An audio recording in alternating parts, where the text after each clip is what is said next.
Hello children. So you came to know about his first flight. How was it? You came to know that for anything you need to have the confidence. That is very important, that you need to have confidence if anything, whatever you are. So, and again at the same time I should say that you should not have any kind of overconfidence. How much is required, that much only you should have to apply. So today again we are going in the part 2 of the stories about flying, the Black Aeroplane, written by Frederick Forsyth, and what he wants to convey through this lesson. Let us see. Before I start the lesson, I'll tell you something about it. This present story, The Black Aeroplane, offers a psychological insight into the character under stress. It is an interesting account of the narrator, that is Frederick Forsyth's encounter, meeting with the pilot of a black aeroplane who comes to his rescue to protect, safeguard, in distress, in dangerous position. It is a mystery built around the black aeroplane and its pilot. So now let us read the lesson for you. All of you pay attention. Listen to it very carefully. And this Frederick is a jet fighter pilot who joined the University of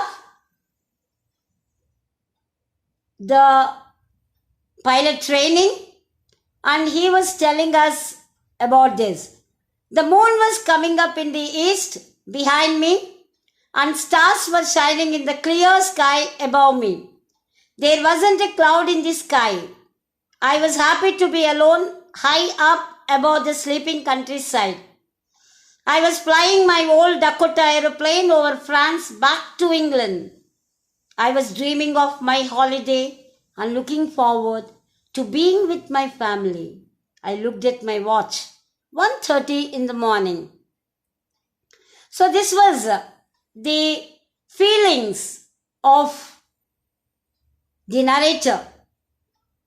He was telling the situation while he was just going on a flight, Dakota. What happened? The moon, at the time while he was going, it was night time, and the moon was already up above in the sky towards the east, just behind him, and the stars were quite shining in the very clear sky. That indicated that the journey is a smooth journey. There is no clouds or anything. So the cloud was not there, and it is quite happy for him all alone, where he was going about the countryside, which is in a deep sleep. No noise, nothing, very calm, quiet. Okay, it was almost midnight, 1:30 time, and he was going and he's just talking to us, telling us. So he was flying his old Dakota. Okay, Dakota actually is a place, at the same time the model of it, aeroplane over France back to England. So actually he is from England. Now maybe on his duty he had come, or for the training he had come to Paris. Now he is going back to England. Now while he was going, naturally when you go, you are put up some of the maybe because of the job or your studies or whatever it is, you will be staying away from your family. So when you get a holiday to go back to your place, your hometown, so you will be very excited.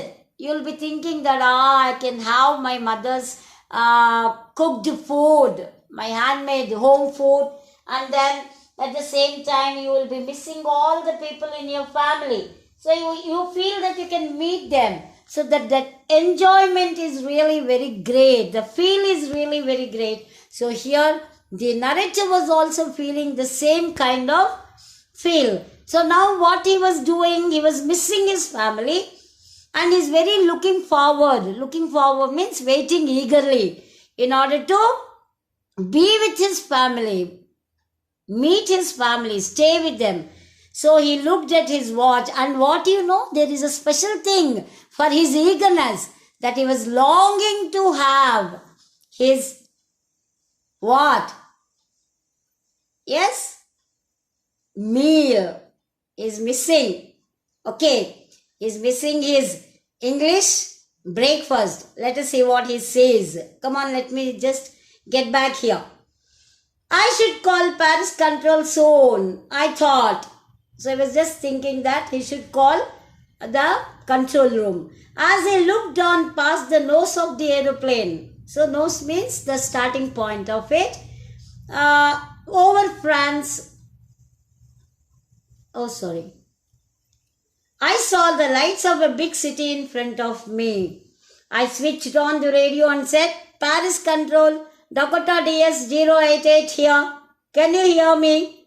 Can you hear me? I'm on my way to England. Over. So he was telling. What did he say? Paris control, Dakota DS-088 here.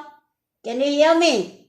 I'm on my way to England. Over. This is what he switched on the radio and said.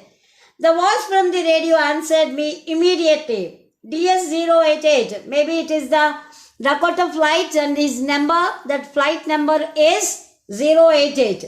I can hear you. You ought to turn 12 degrees west now. So indication telling him they'll be seeing everything with the radar and they'll be seeing, tracking, like how if you just order anything, you'll be tracking it in the same manner. One of your brother went to US in order to pursue his higher education. Then also that you can navigate, you can see how it is going, where it is going. The spot can be seen. It is the indication that the flight is in that area.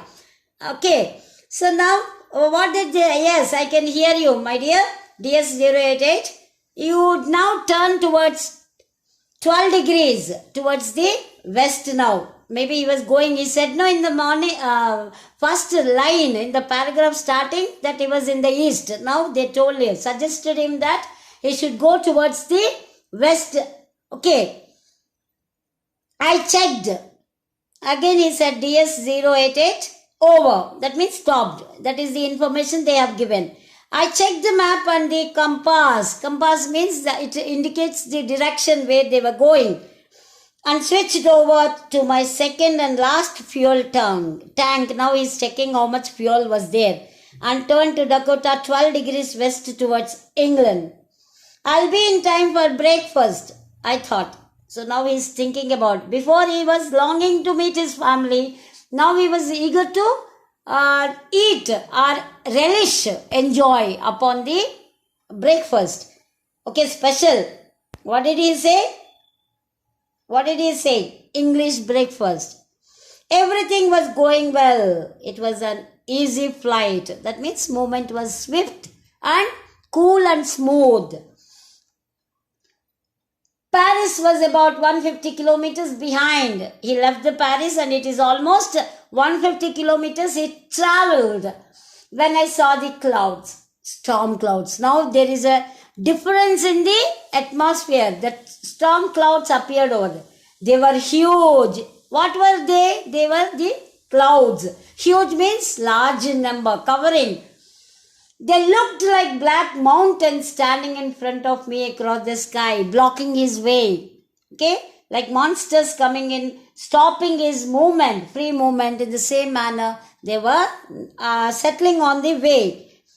Okay.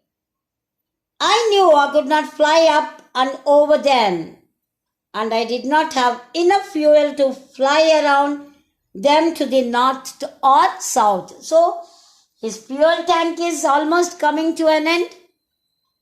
And now it is not the right decision to go back or take the other turn, way round, to go either to south or north. Maybe it is not possible. So I ought to go back to Paris. So now the second thought what he got is he need to go back to Paris again. But I wanted to get home. But he was really missing his family. It may be 6 months like that. They have to stay in certain places. Have you ever seen the air hostess or the pilots carrying their luggage? Huge suitcases they'll be carrying because their stay will be for months together. Okay. So he was longing to. He wanted to go. But I wanted to get home. I wanted that breakfast, which maybe Paris also provide, but may not be that home food, the taste, everything. I will take the risk. So now he is ready to take because the clouds are settling, dark clouds settling means it is a danger, risking the life one. He wanted to continue his onward journey. But I wanted to get home. That one word is making him to take the risk and flew that old Dakota straight into the storm. Inside the clouds, everything was suddenly black. Now, naturally, the surroundings are covered with, the whole sky is covered with black clouds, means you cannot see anything. Okay, so everything, he was surrounded totally by black clouds. It was impossible to see anything outside the aeroplane. Now, nothing was visible for him.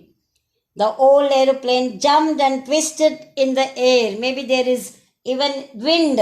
So it was moving about, jumping and twisting in the air. I looked at the compass. Naturally, they have to check which direction they were going, whether it is running properly, smoothly or not. Smooth, of course, it is not possible because it is a risky task he has taken into. I couldn't believe my eyes. The compass was turning round and round and round. What it indicates? So it is failed to show the directions because of the darkness, the clouds. They are not letting to receive the direction that the compass plays only in that way. So it is just, maybe it is stopping, going to stop. So it is moving, not indicating any side. It would not work. Now it is another unlucky thing that happened. Unfortunate thing is that the compass stopped working. The other instruments were suddenly dead. Not only that, the radio is not working, compass is not working, fuel is very less. Now he turned on the radio. He wanted to check. So he tried his radio on. Paris control, can you hear me? So now he is giving out, calling, checking.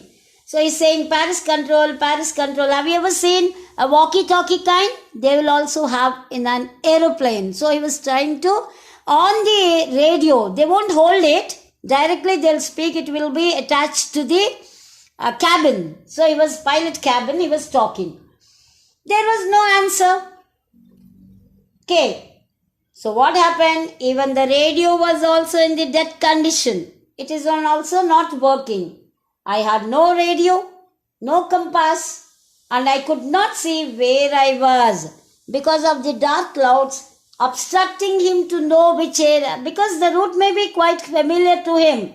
Often he travels, but he was not able to because of the dark clouds around. He could not know where he was going. Okay, I was lost in the storm. Finally, he was stuck in the storm. Then, in the black clouds, quite near me, I saw another aeroplane. Just to his relief, he found another aeroplane very close to him. Okay. It had no lights on its wings. I could see the pilot's face turned towards me, but in the darkness also, he was able to see the other aeroplane and also his face which turned towards this man. Okay, I was very glad to see another person. He lifted one hand and waved. So the other pilot also waved to him. Follow me, he was saying. Follow me, maybe the gesture. Okay, or he beckoned him to follow him. He knows that I am lost, I thought. Now he was just imagining that there is another flight over there, aeroplane, and there is a pilot is calling him, asking him to follow him up. Okay. And also he's thinking that, how come he came to know that I was lost? And he knows he is trying to help me. He turned his aeroplane slowly to the north in front of my Dakota, so that it would be easier for me to follow him. So the direction was decided by the new flight, and then he is trying to follow him with his Dakota. It would be easier for him. I was very happy to go behind this strange aeroplane like an obedient child. After half an hour, the strange black aeroplane was still there in front of me in the clouds. Now, there was only enough fuel in the old Dakota's last tank to fly for 5 or 10 minutes more. I was starting to feel frightened again. But then he started to go down and I followed through the storm. So now the black aeroplane, still was there in front of him in the clouds. Now, only very little fuel remaining in the old Dakota in the last tank. It is only letting him, or he will be able to fly only 5 to 10 minutes more, not more than that. I was starting to feel frightened. Now, though the other person was there, he was thinking, imagining somebody was there, but still he was quite frightened.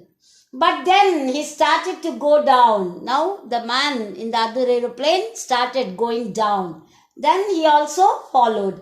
Suddenly, I came out of the clouds and saw 2 long straight lines of lights in front of me. So the other man showed him the path, helped him, and now he was on the runway. There were lights, indication that there was an airport. It was a runway, an airport. I was saved. I was feeling very happy. I turned to look for my friend in the black aeroplane. Now he wanted to just see where was the other man. Okay, but he could not see anybody. The sky was empty. There was nothing could be seen.